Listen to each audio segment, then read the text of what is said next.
Speaking on the amendment, the honourable member for Edmonton Strathcona. Indeed. Thank you very much, Madam Speaker. Well, you know, that sounds all compelling, but with all due respect, I think the Minister of Finance is really overselling his case, and in so doing, I think he undermines his argument. Just a touch. So, you know, first of all, no one has ever said, the unions themselves have not said, do nothing. The unions have said negotiate. But this is not negotiation, what you're doing right now. And whether there are tweaks that can be made to enhance the security of the sustainability, that's an issue that's up in the air. But there has been no negotiation. This is legislation. And so to suggest otherwise is disingenuous, I would say. As well, I would say that on your suggestion that we are fear-mongering, all I can do is read the legislation to you. So prior to the amendment, what we had was we had a section that allowed for certain changes to plans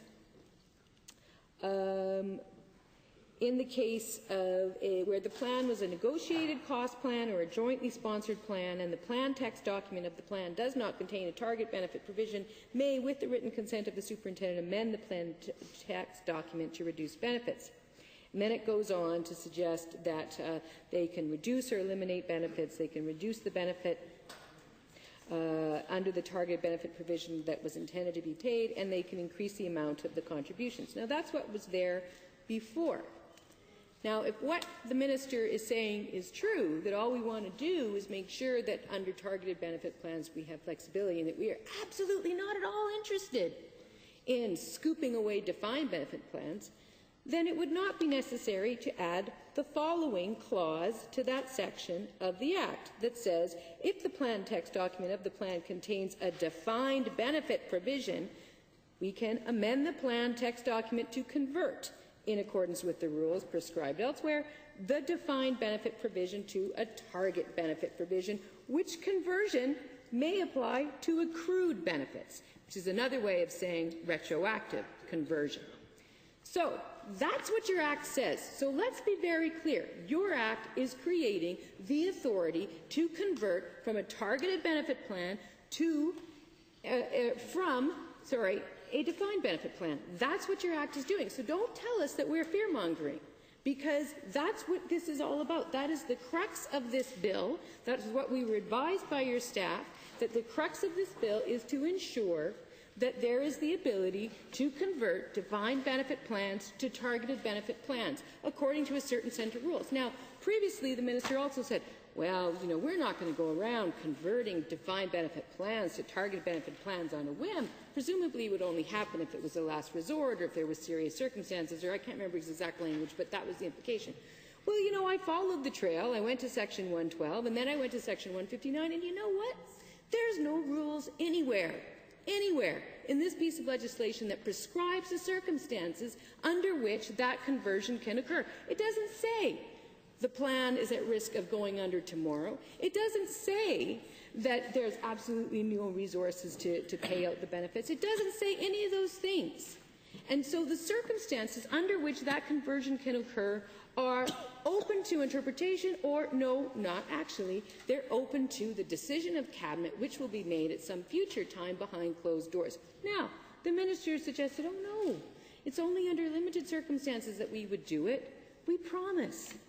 Well, with all due respect, Mr. Minister, you may not have noticed Bill 45 and Bill 46, but your government has no credibility with working people in this province anymore, and no one is going to trust you on that, and nobody is going to forgive us for giving you the authority to make up the rules for when you take a defined benefit plan away from a bunch of hardworking retirees and replace it with a targeted benefit plan.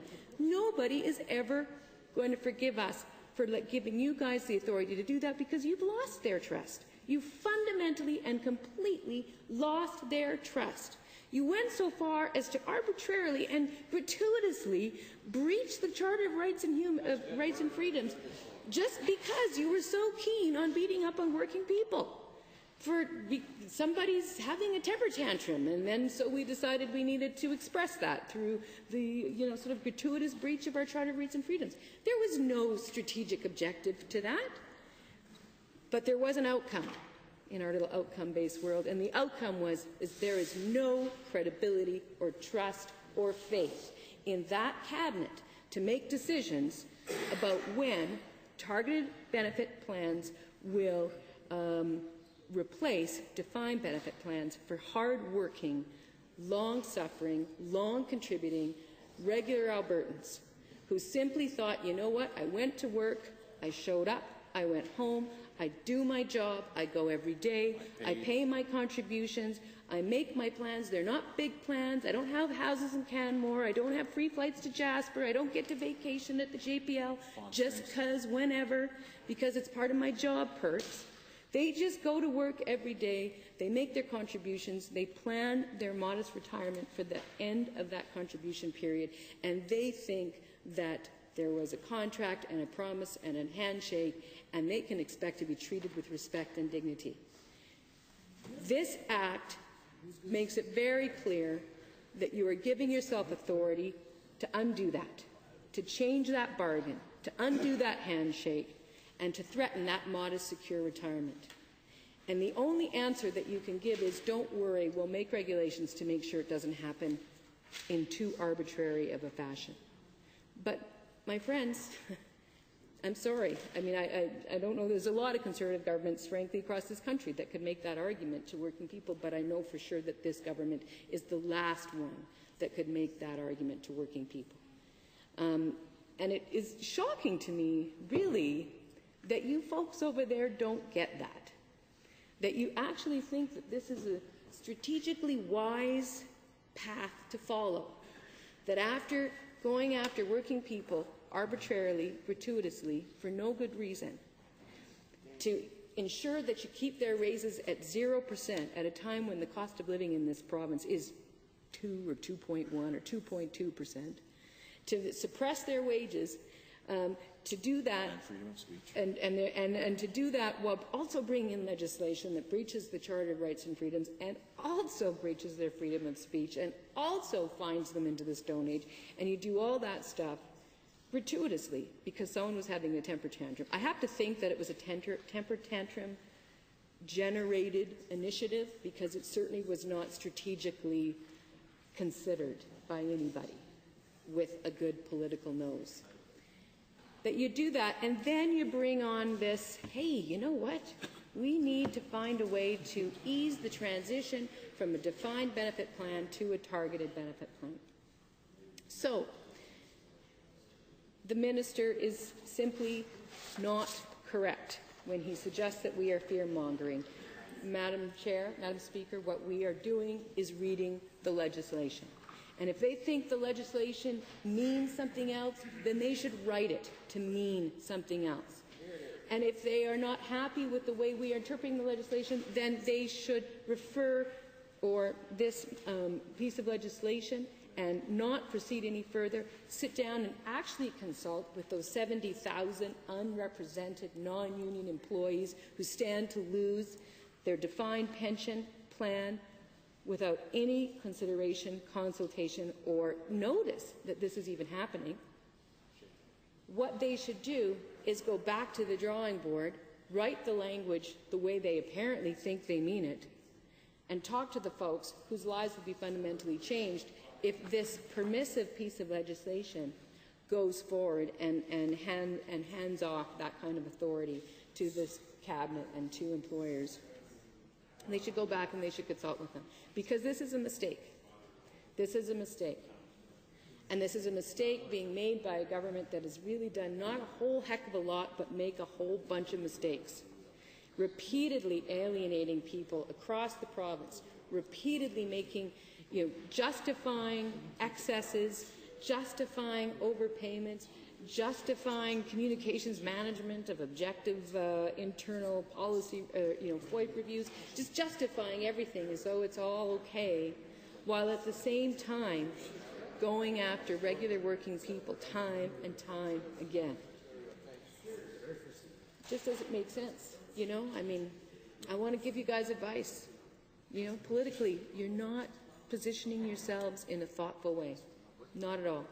But more importantly, what you're doing is taking yet another run at regular working folks. You are setting up another group of people whose retirement security will become unsecure and whose income stability will become unstable, who will spend less in their rural communities, who will contribute less to their local economies, who will rely more on their children and their children's children for care and for income support, who will put more pressure on our healthcare system because, as we've already covered earlier tonight, when people are poor, they become more unhealthy and they are bigger, make a bigger demand on our healthcare system. This is what you do when you remove security of retirement. And the great thing about most Albertans is that they don't live like these folks over here. They don't just sort of take as a matter of right a plane ride to the JPL and to here and to there and, oh, you know, I don't want to drive, I'll just fly on our private jet. That's not their world. The fact of the matter is that on a very modest retirement income, a very modest one, they can actually plan to live well. They can plan to put food on the table. They can plan to make sure that they've got a roof over their heads. They can plan to make sure that they've got enough money to put aside to give the grandkids Christmas presents. They can do all that without drawing on social resources while continuing to contribute to the community. They can do that on a very small fraction of the amount of money that these folks seem to think are an entitlement that they need to live on. And all we need to do is let them do it. All we need to do is give them certainty and say, carry on the way you've been going before, continue contributing to the community, continue volunteering, continue buying your groceries at your local store at the end of Main Street in your small town in rural Alberta, continue doing all those things, and we'll support you because we know that you are what this community is based on. This is how we grow our communities and provide healthy communities. That's what we do. But what you do instead is say, oh, guess what? You may or may not have this much money when you retire. Next month, you may not have this money. The month after that, you might have a bit more. The 2 months after that, you might have a bit less. Well, we needed to do this because, you know, Suncor was at risk of defaulting on the defined benefit pension plan, and we know how at risk Suncor is. So it was really important for us to ensure that we never ask Suncor to raise their contributions. And so that's what you're doing. You're making choices, and the choice that you are making is not favouring regular Albertans. And that's why you should reject this bill and vote in favour of our amendment. And thank you very much, Madam Speaker.